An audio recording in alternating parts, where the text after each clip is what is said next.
অকস্মাৎ গোলাগুলি শুরু হলো। পরপর দুটো গুলি খেলো। দুটো লোক অন দ্য স্পট মারা যায়। নাইম, তাড়াতাড়ি জায়গাটা সিল করো। আর হ্যাঁ, রেড অ্যালার্ট জারি করতে বলো। ওকে কমান্ডার। যেতে গিয়ে ও থেমে গেল নাইম। কিন্তু আপনি যে বলেছিলেন দুধ খুঁজতে এসেছেন। সহসা হেসে ফেলল তাসফিন। এগিয়ে গিয়ে নিচে রাখা বক্সগুলো বের করলো। সজোরে লাথি দিয়ে ওপরের প্লাস্টিকের ঢাকনা ভেঙে ফেলে। ভেতর থেকে বেরিয়ে এলো সাদা পাউডার জাতীয় কিছু, ড্রাগস। অবাক হয় নাইম। কি বুঝলেন নাইম?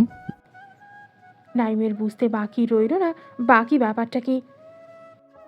তবে কি এটাই দুধ কমান্ডার? কেন নাইম, তুমি কি সত্যিই দুধ খেতে চাও? লজ্জা পেয়ে গেল নাইম। কী সব ভাবছিল সে। সোফার ওপর বসে আছে স্নেহা। অপেক্ষা করছে কখন সৌহার্দ্য নেমে আসবে। ফর্মাল ড্রেসের সিঁড়ি বেয়ে নিচে এলো সৌহার্দ্য। মুগ্ধ নয়নে তাকালো স্নেহা। মনটা নেচে উঠল তার। উফ, সে তো পুরোই ফিদা হয়ে গেছে। আরে স্নেহা, বসে আছো যে? ক্ষীণ চমকে ওঠে স্নেহা। কথাটা সব গুলিয়ে যাচ্ছে তার। আইঢাই করে বলল, এমনি বসেছিলাম। কিন্তু তুমি কোথাও যাচ্ছ? মানে দেখে মনে হচ্ছে কোথাও যাচ্ছ। সৌহার্দ্য ডাইনিং টেবিলের দিকে এগিয়ে যেতে যেতে বলল, হ্যাঁ, একটু বাইরে যাব, ওই আর কি। স্নেহা মুচকি হেসে বলল। ও আচ্ছা। সৌহার্দ্য পানি খেয়ে ফের ঘুরে দাঁড়ালো। স্নেহাকে এক পলক দেখে বলল, বাই দ্য ওয়ে, তোমাকে আজকে একটু অন্যরকম লাগছে। থতমত খেয়ে গেল স্নেহা। তাকে কি খারাপ লাগছে? ইস, সৌহার্দ্য নামবে বলেই তো আগে থেকে একটু সাজগোজ করে বসেছিল। এখন যদি খারাপ লাগে থাকে তাহলে কেমন হবে ব্যাপারটা? আরে চিল, খারাপ লাগছে না, বলতে চাচ্ছি তোমাকে বেশ সুন্দর লাগছে। মনের গুণে উকি দেওয়া হাজারো প্রশ্ন এবং মন খারাপেরা ফুরুত করে উড়ে গেল। একগাল হাসি হাসি মুখ করে তাকালো স্নেহা। Thank you. চমৎকার হাসি উপহার দিয়ে বেরিয়ে গেল সৌহার্দ্য। স্নেহা পারছে না উড়ে ফারহার কাছে চলে যেতে। ফারু, ফারু রে। তাড়াহুড়ো করে ফারহার রুমে প্রবেশ করল স্নেহা। জাপটি গিয়ে ধরতে চায়, দুজনেই ঠাস করে নিচে পড়ে গেল। কোমরে দারুণ ব্যথা পেল। ফারহা, স্নেহাও ব্যথা পেয়েছে। ওরে বাবারে স্নেহার বাচ্চা, এটা কি করলি? ও মা, আমার কোমর। জিভ কাটে স্নেহা। Sorry sorry. রাখ তোর সরি, গাধি একটা। আরে ওইসব বাদ দে। আর আমার মোস্ট ইম্পর্টেন্ট কথা শোন। ভ্রু কুঞ্চিত করে তাকালো ফারহা। কি হয়েছে, এরকম করছিস কেন? স্নেহা গদগদ হয়ে বলল, ভাই তুই জানিস, সৌহার্দ্য বলছে আমাকে নাকি সুন্দর লাগছে। তোর কি মনে হয় সময় হয়ে গেছে আমাকে তোর যা বানানোর? মুখ বাঁকালো ফারহা। ভাবলেশীন ভাবে জবাব দেয়, গাছে কাঁঠাল, গোফে তেল। তুই এটা বলতে পারলি ফারু? কেন রে, শুনতে পাসনি? তবে আবার বলছি, শোন, গাছে কাঁঠাল, গোফে তেল। তেতে উঠল স্নেহা। এক লাফে উঠে দাঁড়ালো। থাক তবে তুই পড়ে। ফ্যাল করে তাকালো ফারহা। এই, আমি কোমরে ব্যথা পেয়েছি, আমাকে তোল। স্নেহা ঘুরেও তাকালো না।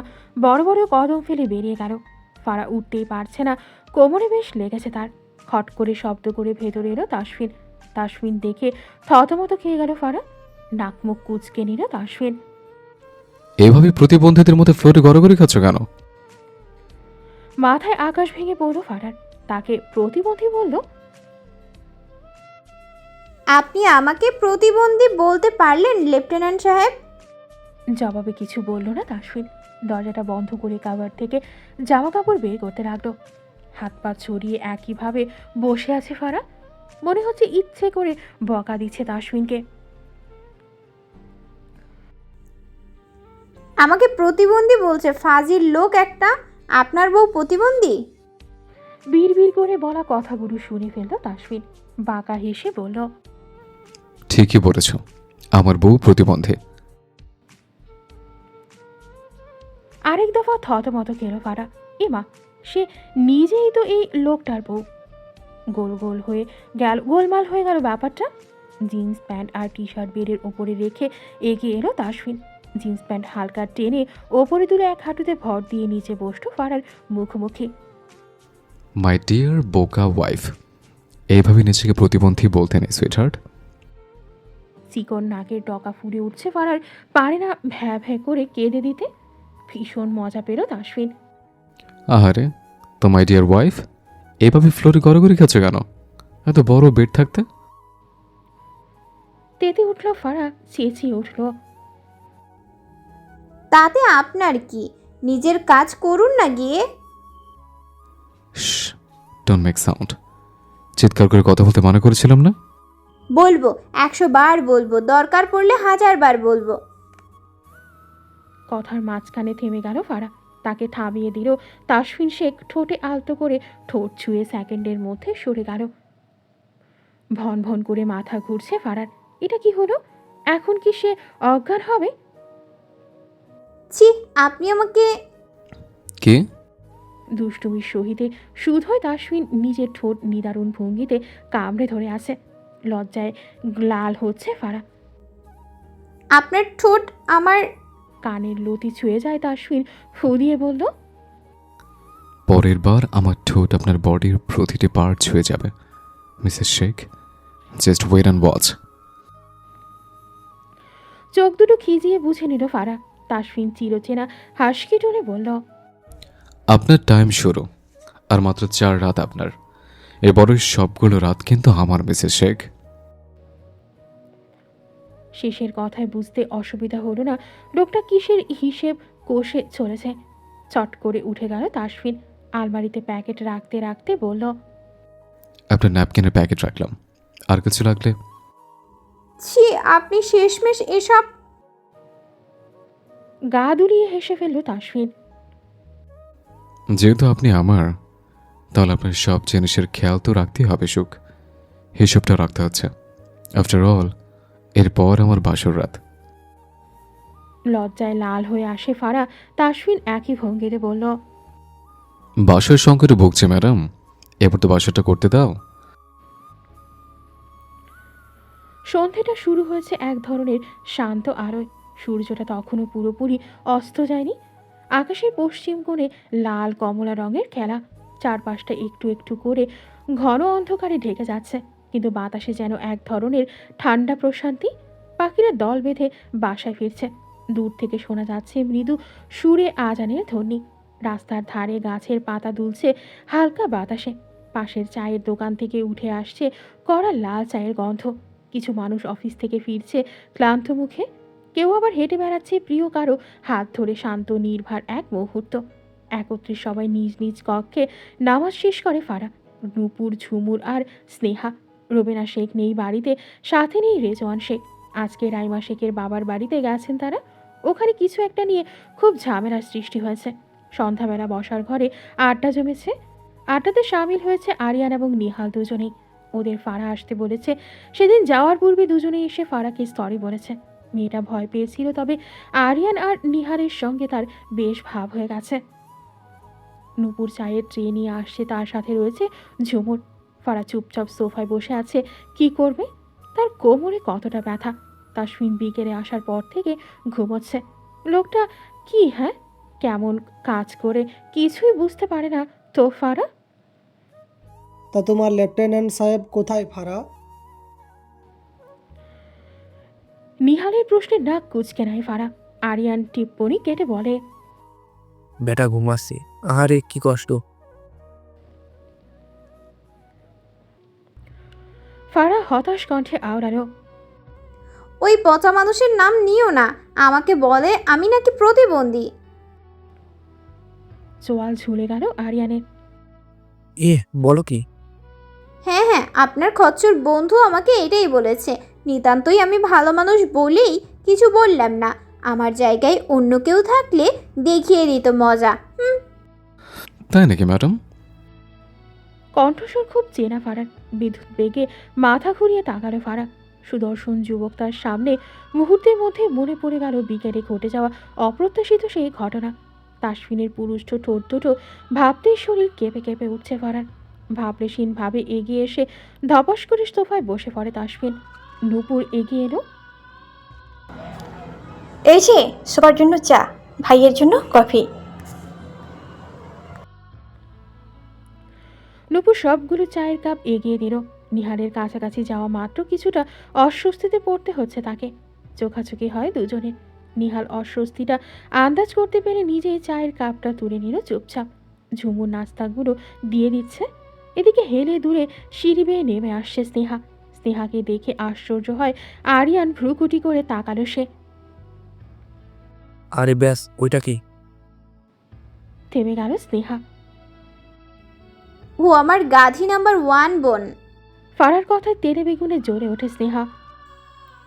ওরে ফেটলুস কুমারী, আমি গাধি, তুই গাধি। তুই খবিস। ওরে ফেলটুস কুমারী, আমি গাধি, তুই গাধি। তুই আস্ত বলদ। তুই বলদ।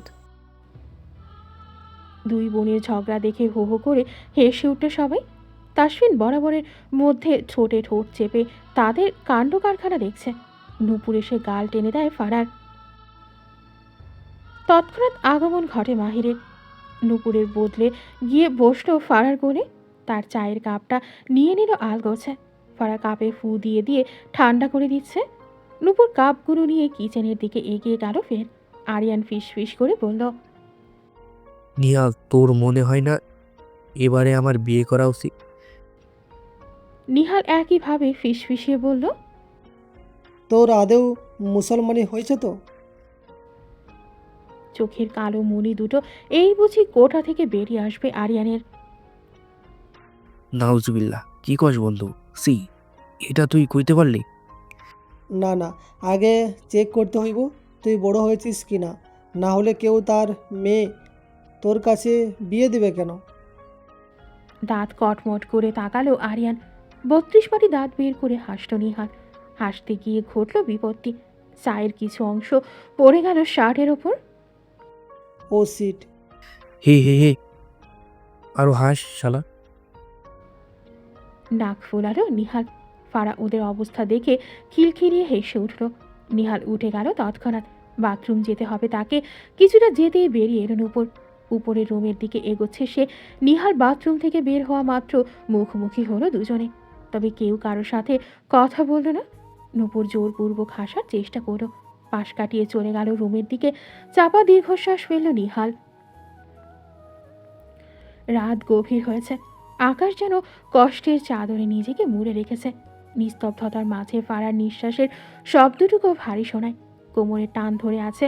যন্ত্রণাটা হালকা নয়, কিছুটা নিঃশব্দ, কিছুটা চিৎকারের মতো। প্রতিটা নড়াচড়ায় ব্যথা যেন তীক্ষ্ণ ছুরির মতো গেঁথে যায় তার শরীরে।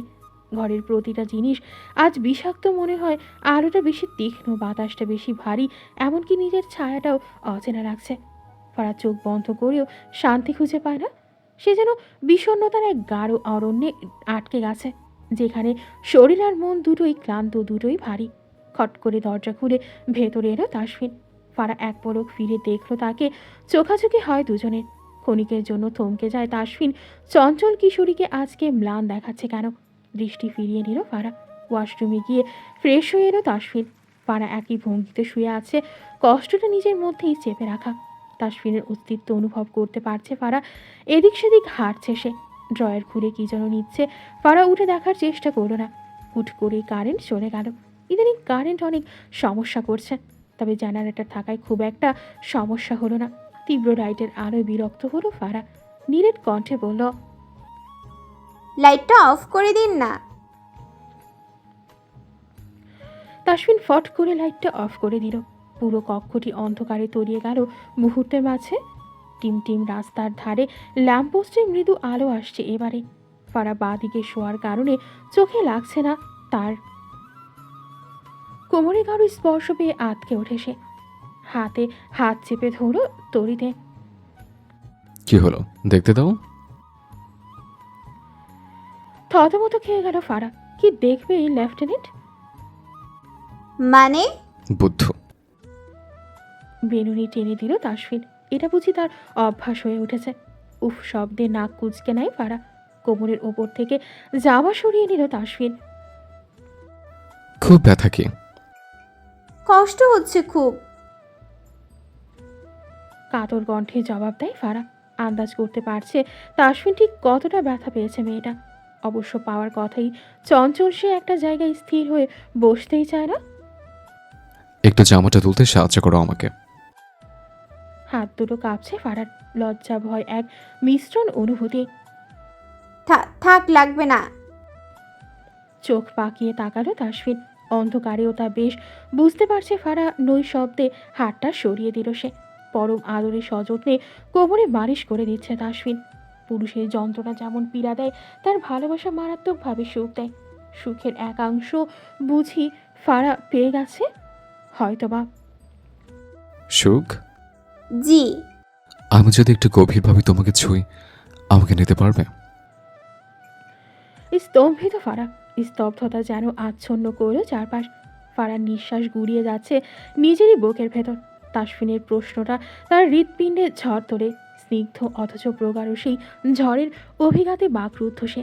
তাসফিনের আঙুলগুলো কোমল অথচ দৃঢ় ভালোবাসার স্পর্শে চুইয়ে পড়ছে এক অদৃশ্য আগুন, যা পোড়ান না বরং উষ্ণ করে। সেই উষ্ণতায় ফারার সমস্ত গলিয়ে যেতে চায়, তবু কোথায় যেন এক দ্বিধা, এক আলো অন্ধকারের লুকোচুরি খেলা। সে তাকায় তাসফিনের চোখে, তীব্র কিন্তু ভালোবাসার ভরা সেই দৃষ্টিতে। সময় যেন থেমে থাকে এক মুহূর্তের জন্য। ফারা বুঝে যায় এই ছেলেটি শুধুই তার শরীর চায় না, সে চায় তার আত্মা, তার সমর্থন, সমর্পণ, তার নিঃস্বার্থ বিশ্বাস। তার ঠোঁট কেঁপে ওঠা, গলার স্বর নিস্তব্ধতার ভেতর নিভু নিভু প্রদীপের মতো।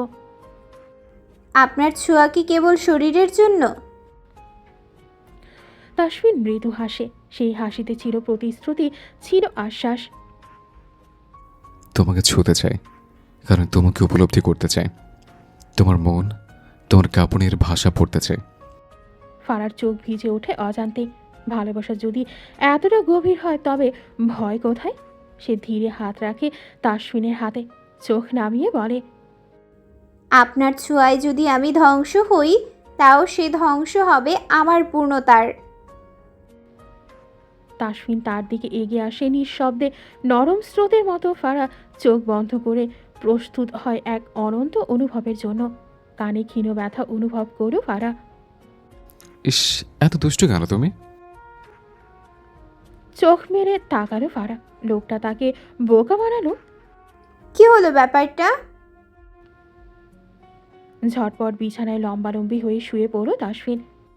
মাথা থেকে ছেড়ে ফেলা সবকিছু। সামনে পরীক্ষা না, মনটা পড়ায় দাও।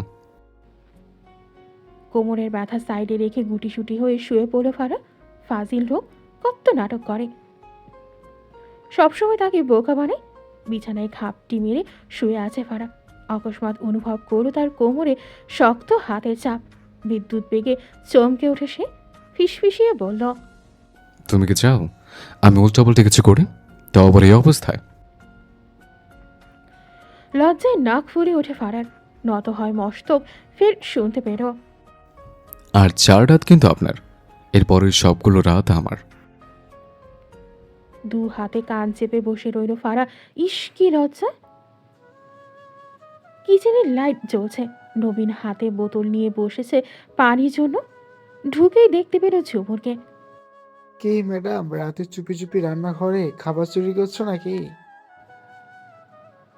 অকস্মাৎ এমন প্রশ্ন শুনে ঘাবড়ে গেল ঝুমুর। একদম উল্টোপাল্টা কথা বলবে না। তুমি জানো আমি চুরি করতে এসেছি? হেসে ফেলল নবীন। দেখো তো তাই মনে হচ্ছে। তাহলে তুমি আস্ত বোকা। আচ্ছা তাহলে তুমি বললো কেন এসেছো? তুমি যে জন্য এসেছো আমিও সেটার জন্য এসেছি। ঝুমুর চুপচাপ পানির বোতল ভরে বাইরে আসতে নিল। নবীনী খুব ফিসফিসিয়ে বলল, তেলাপোকা তেলাপোকা। মুখ বাঁকালো ঝুমুর। তাচ্ছিল্যের হাসি টেনে বলল, ওসব ভয় আমাকে দেখিয়ে লাভ নেই, আমি ভয় পাই না। নবীন অস্থির কণ্ঠে বলল,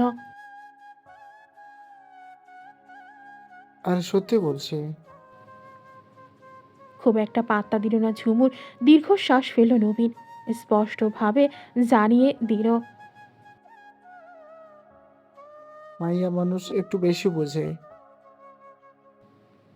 আকস্মিক গগন কাঁপিয়ে চিৎকার করে উঠল ঝুমুর। জামার ভেতরে কি ওটা?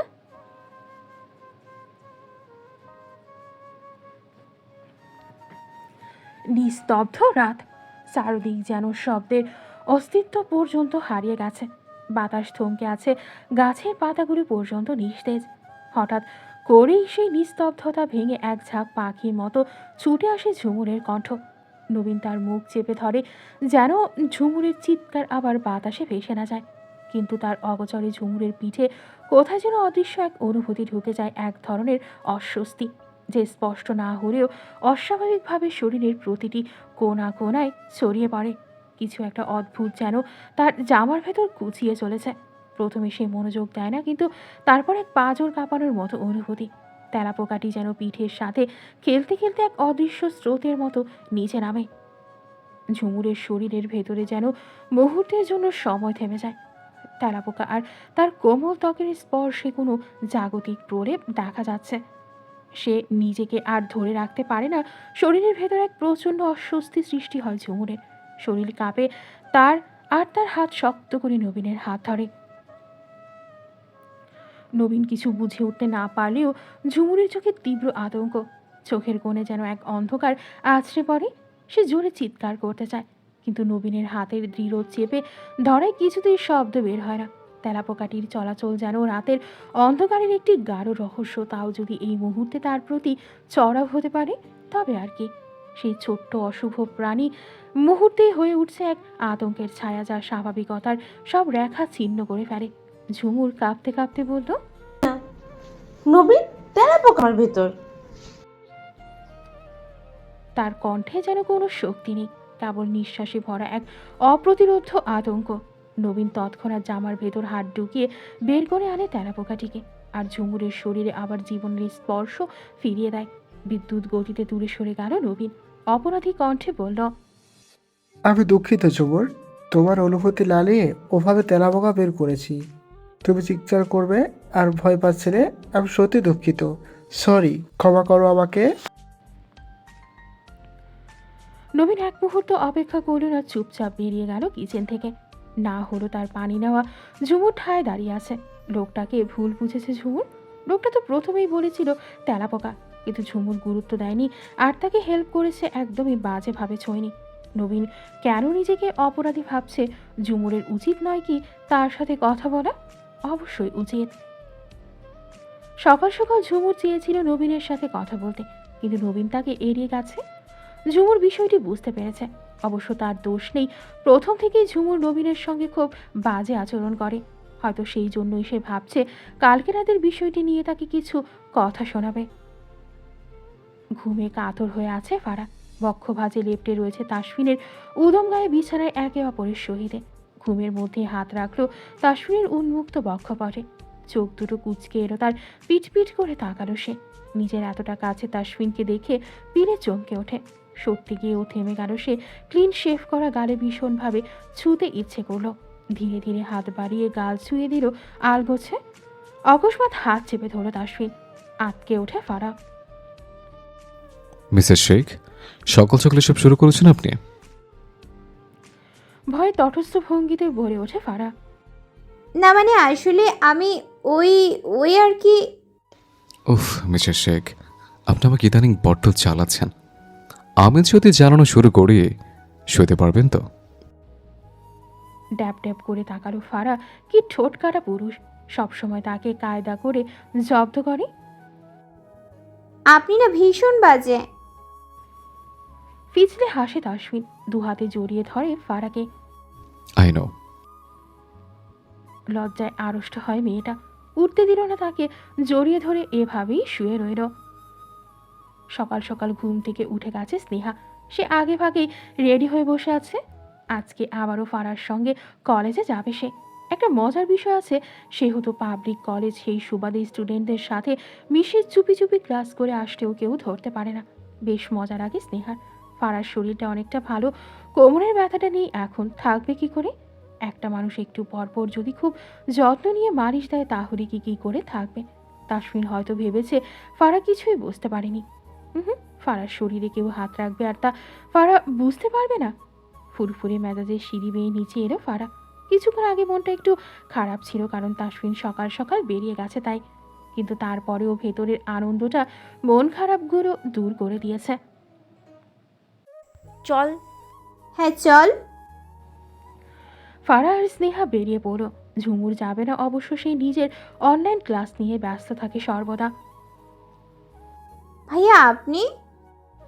গেটের সামনে গাড়ি নিয়ে দাঁড়িয়ে আছে সাইফুল। সাইফুল দেখে কিছুটা অবাক হলো ফারা। এ সময় সে অফিসে থাকে, অথচ আজকে বাড়িতে। স্নেহা আর ফারাকে একসাথে দেখে মৃদু হাসল সাইফুল। কলেজে যাচ্ছ? চলো আমি ড্রপ করে আসি। অবাক নেত্রপল্লব ঝাপটায় ফারা।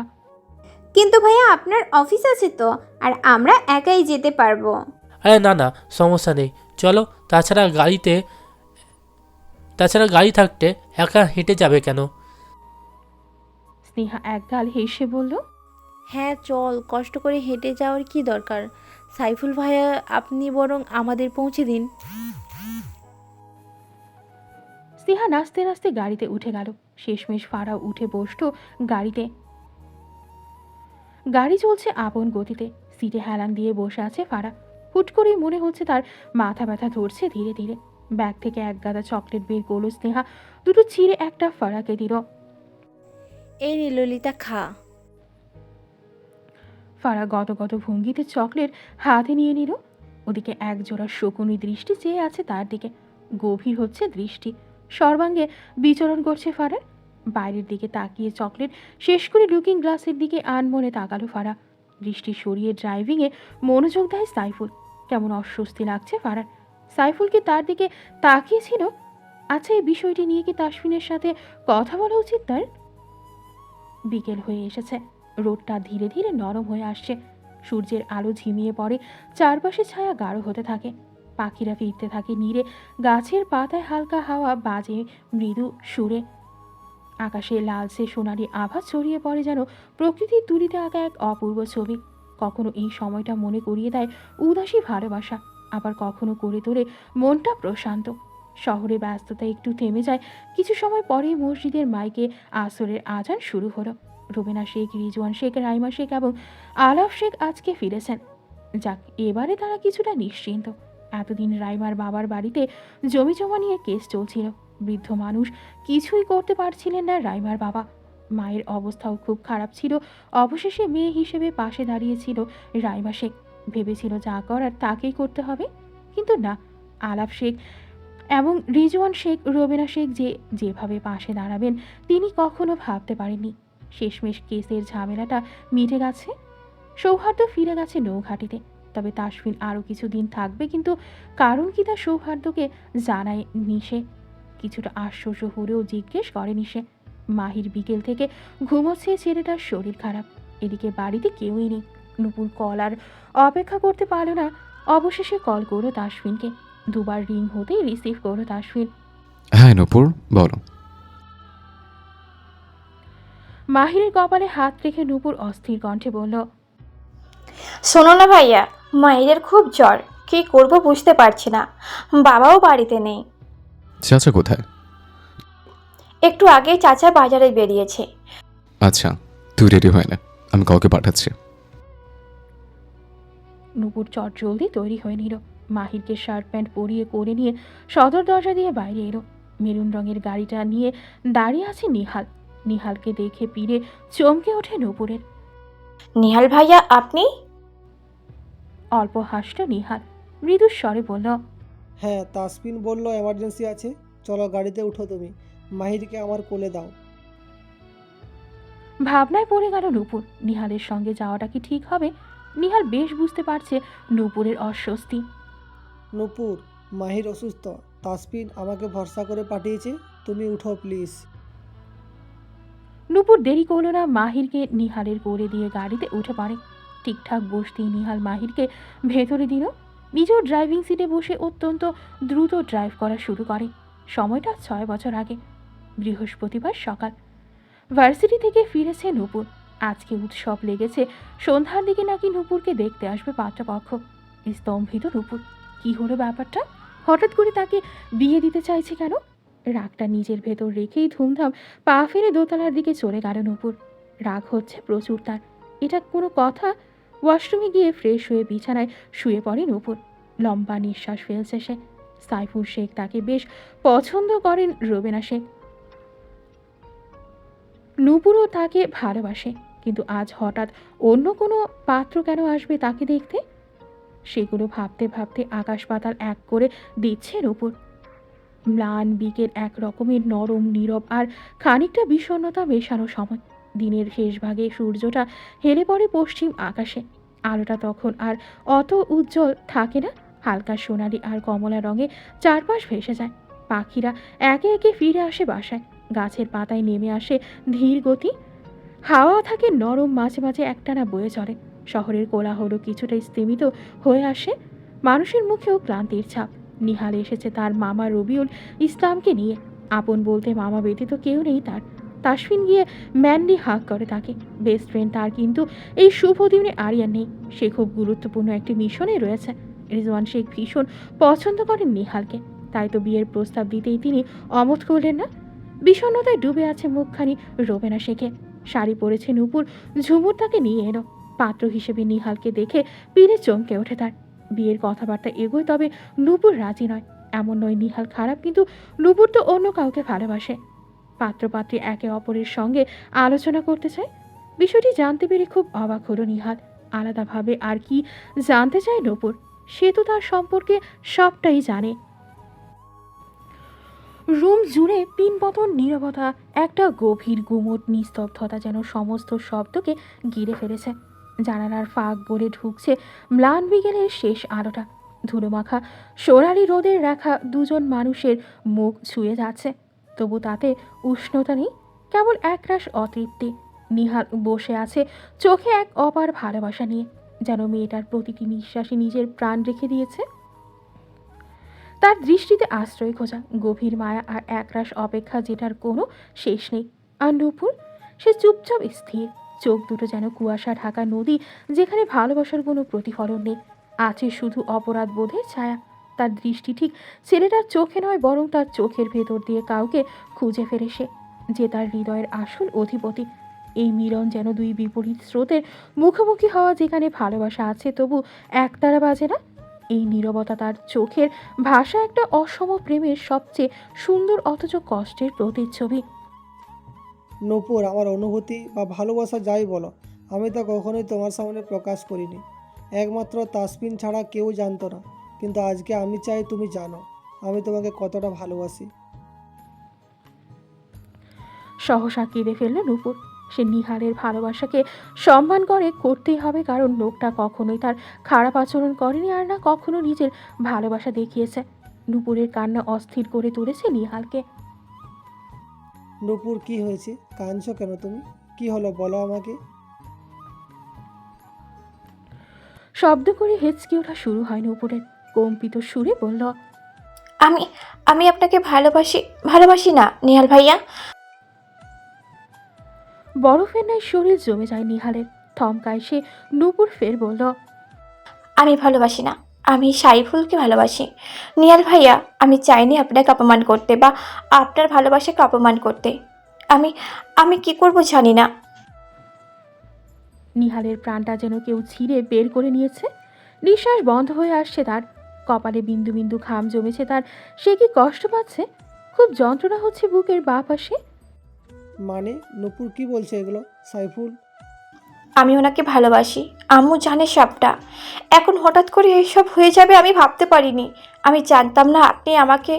সরি। আমি কথাগুলো আটকে আসছে নূপুরের। এদিকে নিঃশ্বাস নিতে না পেরে হাঁসফাঁস করছে। থাকতে পারল না সে, কাশি শুরু হয়েছে তার। বুকে হাত মালিশ করতে করতে বেরিয়ে এলো সে। সেদিনের পর আর কখনোই নূপুরের কাছে নিজের ভালোবাসার কথা জাহির করেনি নিহাল, আর না তার বিয়েতে বাধা দিয়েছে। আচ্ছা, পূর্ণতা না পেলে কি ভালোবাসা যায় না? নিহাল আজও গোপনে ভালোবাসে নূপুরকে, ভীষণ আদর করে মাহিরকে। হোক না সে অন্য কারো, আড়ালে আবডালে থেকেই না হয় তাকে আজীবন ভালোবেসে যাবে। নূপুর নেমে এসো। কি হলো, কি ভাবছো তুমি? অনেকক্ষণ ধরে ডেকে চলেছে নিহাল, অথচ নুপুরের সারা শব্দ নেই। অবশেষে শুনতে পেল সে অতীতে এমনভাবে ডুবেছিল, আশেপাশে কি ঘটছে কিছুই মনে নেই। নিহাল দায়িত্ব নিয়ে মাহিকে ডক্টর দেখায়, ওষুধপত্র সব কিনে নুপুরকে বাড়ি পৌঁছে দিয়ে আসে। এক পলক ফিরে নুপুরকে অস্বস্তিতে ফেলে না সে, তবে দূর থেকে লুকিয়ে দেখে চলে গেল নিজ পথে। হাপিত্যেশ করছে নুপুর, কষ্ট হচ্ছে তার। মাঝে মধ্যে মনে হয় নিহাল নামক মানুষটির সাথে সে যেন অনেক অনেক অনেক অন্যায় করেছে। খুব করে কষ্ট লাগছে তার। অন্যের প্রেমিক তো দেখছে সে, কখনোই ভালো বিহেভিয়ার করে না, নিজের মন মতো মানুষটিকে না পেয়ে পাগলামি করে। কখনো কখনো তো সেই ভালোবাসার মানুষটির ক্ষতি করে ফেলে। সেখানে নিহাল নূপুরকে আর কখনোই বিরক্ত করেনি, কষ্ট দেয়নি। সন্ধ্যা হয়ে এসেছে প্রায়। সূর্যি মামা পাড়ি জমিয়েছেন পশ্চিম আকাশে। লালচে আবরণে মাখো মাখো প্রকৃতি, হালকা শীতল বাতাস গায়ে এসে লাগছে, এক অদ্ভুত স্নিগ্ধতা এনে দিচ্ছে মন জুড়ে। রাস্তার বাতিগুলো টিম টিম করে জ্বলছে, যেন ক্লান্ত চোখে রাস্তার নিস্তব্ধতা দেখছে। দূরের কোনো বাড়ির জানালা দিয়ে ক্ষীণ আলো বেরিয়ে আসছে, কিন্তু তার চারপাশের অন্ধকার এত গভীর যে সেই আলো যেন হেরে যাচ্ছে। আকাশে টলমলে আলো, রূপালি চাঁদ তার কোমল আলো ছড়িয়ে দিয়েছে ধরণীর সর্বত্র। গাছের পাতায় নবরীর জলে ঘাসের ডগায় ঝরে পড়েছে সেই রূপালি আলোর কুয়াশা। রাতটা যেন নিস্তব্ধতার মাঝে এক গভীর মায়াবী সুর তুলে বাজিয়ে যাচ্ছে। পাখিরা নিদ্রায়, বাতাসও যেন আজ একটু ধীর, একটু শান্ত। এমন রাতের হৃৎপিণ্ডে জমে ওঠে না বলা কথা, দূরের কারো কথা মনে পড়ে যায় অজান্তেই। জানালার কাছে চুপটি করে বসল ফারা। তাসফিন ফিরেছে সবে, এই তো নিচে খেতে গিয়েছে। ফারা ইচ্ছে করেই গেল না, খেতে ইচ্ছে করছে না তার, বিরক্ত লাগছে খুব। তাসফিন কি তাকে একটু ভালোবাসে না? কই কৃষ্ণপুরে থাকাকালীন তো কত পাগলামি করতো। খট করে দরজা খুলে ভেতরে এলো তাসফিন। তার উপস্থিতি টের পেয়েও চুপ রইল ফারা। মিসেস শেখ? প্রত্যুত্তর করল না ফারা, নিশ্চুপ ভঙ্গিতে বসে আছে। এগিয়ে গিয়ে ব্যালকনিতে রাখা সোফা সেটের টেবিলের ওপর প্লেট রেখে দিল। ফারা ঘুরেও দেখল না একবার। কি হলো, খাবে না? না, ইচ্ছে নেই আমার। অভিমানী কণ্ঠস্বর, ভীষণ হাসি পাচ্ছে তাসফিনের। কেন, ইচ্ছে নেই? জ্বালানোর জন্য বলে ওঠে তাসফিন। খিদে নেই তাই। খেতে হবে, উঠো। উঠল না ফারা, জেদ দেখিয়ে বসে রইল একইভাবে। সে ভেবেছিল তাসফিন চলে যাবে। আকস্মিক তাকে অবাক করে দিয়ে হাঁটুর নিচে হাত ঘুরিয়ে চট করে করে তুলে নিল তাকে। তাসফিনের এহেন কাণ্ডে ভড়কে গেল ফারা। এই নিচে নামান, আমাকে নামান বলছি। আরে তাসফিন কারো কথা শুনতে বা আদেশ মানতে বাধ্য নয়। সোফার ওপরে বসিয়ে নিজেও বসে পড়ল তাসফিন। প্লেট নিয়ে ভাত মাখতে লাগলো। চমকে তাকালো ফারা। লোকটাকে তাকে খাইয়ে দেবে? মোটেও খাবে না সে। হা কর। মুখ ডান দিকে বাঁকিয়ে নিল ফারা। সে খাবে না মোটেও। খাবো না বলেছি তো। আমার দিকে তাকিয়ে বলো। ফারা সেই করো তাসফিনের দিকে তাকিয়ে বলতে লাগলো, আমি খাবো। পুরুষ্ঠ ওষ্ঠ দ্বারা উষ্ণ ছোঁয়া পেয়ে চমকালো সে। এটা কি করলেন? তাসফিন নিম্নাষ্ঠ কাঁপড়ে হাসল। তুমিই তো বললে খাবে। রেগে গেল ফারা, তিরিক্ষি মেজাজে বলে ওঠে, আমি বলেছি আমি খাবো। পরপর দুবার চুমু ধরা মুখ বন্ধ করে দিল তাসফিন। চুপসে গেল ফারা, ভয়ে আর কিছু বলার সাহস পেল না। চঞ্চল কন্যাকে জব্দ করতে পেরে হাসল তাসফিন। প্রথম লোকমা মুখে ধরে ফারার। একটাও কথা না বলে চুপচাপ খাও। অনিচ্ছা সত্ত্বেও খেতে হচ্ছে ফারাকে। খাওয়ার পাট চুকিয়ে প্লেট রেখে এলো তাসফিন। ফারা একইভাবে ব্যালকনিতে বসে আছে। শরীরে উষ্ণ ছোঁয়া পেয়ে ধরফরিয়ে উঠে তার অন্তঃস্থল। আলগোছে ফারাকে করে তুলে নিল তাসফিন। দুহাতে মেধহীন উদরে হাত চেপে মুখ গুজে দিল ঘাড়ে। এত জেদ, এত রাগ কেন হয় ছোট্ট শরীরে? ছাড়ুন আমায়, সবসময় এমন করেন অবহেলা। ঘাড়ে আলতো করে চুমু এঁকে দিল তাসফিন। অভয়রা নারী সুখ। আমি যদি কাছাকাছি আসি তাহলে যে বেসামাল হব, আর আমি বেসামাল হলে তুমি থামন থামন বলে চেঁচিয়ে ওঠো। কপাল কুঁচকে নেয় ফারা। এখন কি হবে? সব দোষ তার। রূপটা ছুলেই তার সুরসুরি লাগে। পরপর অনুভব করলো তার ঘাড়ে কোমল স্পর্শ। লজ্জায় আড়ষ্ট হলো ফারা। মেকি রাগ দেখিয়ে বসে রইল। কি রে সুখ, একটু শান্তি দিচ্ছিস না? দেব না। আচ্ছা বলো, কি করলে রাগ কমবে? মাথায় দুষ্ট বুদ্ধি খেলে গেল ফারার। তাসফিনকে জব্দ করতে বলে ওঠে। গান শোনাতে হবে। সশব্দে হেসে ফেলল তাসফিন। ব্যাস এইটুকুই? অবাক হলো ফারা। তবে কি কমান্ডার এখন গান গেয়ে শোনাবে তাকে? গিটারটা নিয়ে এসো। ফারা এক গাল হেসে দৌড়ে গিয়ে দেয়ালে টাঙানো বড় গিটারটা নিয়ে এসে পাশে বসল। তাসফিন ব্যস্ত হাতে সুর তুলে ধীরে ধীরে তা নরম হতে লাগলো। গালে হাত রেখে গানটা মন দিয়ে শ্রবণ করে ফারা। অতিশয় আশ্চর্য হয় সে, তার লেফটেন্যান্ট সাহেব যে শিল্পীদের থেকে কম নয়। গানের প্রতিটা লাইন যেন তাকে উজাড় করে দিয়েছে তাসফিন। শেষের দিকে এসে গিটারের টুংটাং শব্দ ধীরে ধীরে বাজাতে বাজাতে শান্ত স্বরে শেষের লাইনগুলো বলতে লাগলো। গিটারের সুর থামতেই দু হাতে তালি বাজিয়ে তুলল ফারা। ব্রিলিয়ান্ট, আপনি এত সুন্দর গাইতে পারেন, কই আগে তো বলেননি। হেসে ফেলল তাসফিন। গিটারটা সোফায় রেখে ফের কাছে টেনে নিল ফারাকে। আলগোছে ছুঁয়ে দিল তার গাল।